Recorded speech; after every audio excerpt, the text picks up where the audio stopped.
Hello সবাইকে, আশা করি সবাই ভালো আছেন। বর্তমানে ফেসবুক এবং টুইটারে এই ধরনের গিবলি স্টাইল ইলাস্ট্রেশনের খুব ট্রেন্ড চলছে। তো এই ধরনের ইলাস্ট্রেশন কিভাবে তৈরি করে? আমরা কেউ হয়তো জানি, কেউ হয়তো জানি না। এই ধরনের ইলাস্ট্রেশন তৈরি করা খুবই সিম্পল। এটার জন্য আমাদের কাছে বর্তমানে ৩ টা টুল আছে ট্রেন্ডিং এর মধ্যে। গ্রোক, ChatGPT বা OpenAI এবং আমাদের কাছে আছে Midjourney। এবং আমরা ৩ টা টুলই ট্রাই করে দেখব যে কোনটা থেকে কি ধরনের আমরা আউটপুট পাই। এই ক্ষেত্রে গ্রোক ফ্রি এবং বাকি ২ টা ChatGPT বা OpenAI এবং আমাদের Midjourney, এই ২ টার ক্ষেত্রে আপনাকে সাবস্ক্রিপশন নিতে হবে আপনি যদি এই ধরনের ইলাস্ট্রেশন তৈরি করতে চান। আচ্ছা, তো আমরা প্রথমে ট্রাই করব গ্রোক দিয়ে। তো গ্রোকের জন্য আমাকে যদি কি করতে হবে, আমাকে যেই ছবিটা আমি কনভার্ট করতে চাই ওই ছবিটা আমাকে এখানে আপলোড করতে হবে। সো এটার জন্য আমরা এই আইকনটাতে ক্লিক করব, দেন সিলেক্ট ফাইলস। এরপর আমরা যে ফাইলটাকে বা যে ইমেজটাকে আমরা ইলাস্ট্রেশনে কনভার্ট করতে চাই ওই ইমেজটাকে আমরা সিলেক্ট করে দিব। এরপর আমরা খুবই সিম্পল একটা প্রম্পট লিখব, turn this image into Ghibli style. Ghibli style, খুবই সিম্পল একটা প্রম্পট লিখলাম এবং প্রম্পটটাকে আমরা কপি করে রাখলাম, কারণ আমরা সেম প্রম্পটটা মিডজার্নি এবং ChatGPT ইউজ করবো এবং দেখবো যে এই দুটার মধ্যে বা এই তিনটার মধ্যে পার্থক্য কি ইমেজের।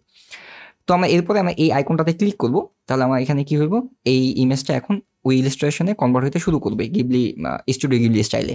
আচ্ছা, এরপর আমাদের কাছে আছে কি, আমাদের কাছে আছে ChatGPT। তো ChatGPTর জন্য আমাকে এই প্লাস আইকনটাতে আমরা ক্লিক করব, দেন হচ্ছে আপলোড ফ্রম কম্পিউটার, দেন হচ্ছে আমরা যে ইমেজটাকে ইলাস্ট্রেট করতে চাই ওটাকে আমরা সিলেক্ট করে দিলাম, দেন হচ্ছে আমাদের এখান থেকে ওই সেম প্রম্পটটাকে এখানে দিলাম, দেন এরপরে আমরা এখান থেকে এই আইকনটাতে ক্লিক করে আমরা এখানে প্রম্পটটাকে রান করে দিলাম, ব্যাস। এরপর আমাদের কাছে আরেকটা কি আছে, আমাদের কাছে আরেকটা আছে হচ্ছে মিডজার্নি। এখানে শুরু হয়ে গেছে, এইখানেও শুরু হইতে এখানে চলতেছে। আচ্ছা ফাইন। এরপর আমাদের কাছে আছে মিডজার্নি। আমরা এটার জন্য এই আইকনটাতে ক্লিক করব, দেন আমরা ইমেজটাকে এখানে আপলোড করে দিব। ইন দিস কেসে আমার ইমেজ অলরেডি আপলোড করা আছে। এরপর আমি এখান থেকে কি করব, সেম প্রম্পটটাকে এখানে দিব, দেন হচ্ছে আমি একটু বাইরে ক্লিক করি অ্যান্ড এই আইকনটাতে ক্লিক করলে আমার এটা জেনারেট হওয়া শুরু হয়ে যাবে। তো আমাদের প্রথমে ছিল হচ্ছে গ্রোক। তো আমরা গ্রোকে আসলাম। তো গ্রোকে আসলে আমরা এই ধরনের ইমেজ পাইছি যেটা রিয়েল ইমেজের সাথে খুব বেশি রিলেটেবল না। আমাদের এইখান থেকে আমাদের এই জায়গাতে আমার চশমা নাই, তো এটা খুব ভালো আউটপুট আমরা পাই নাই বললেই চলে। এরপর আমাদের কাছে আছে হচ্ছে ChatGPT জেনারেশন হইতে একটু টাইম লাগবে। সো এই জেনারেশনটা শেষ হোক, দেন আবার ফিরছি। আমাদের কাছে ChatGPTর আউটপুট চলে আসছে এবং আমরা দেখতে পাচ্ছি এইটা খুবই ভালো মানে একটা আউটপুট আসছে আমাদের কাছে পারফেক্টলি ঠিক আছে।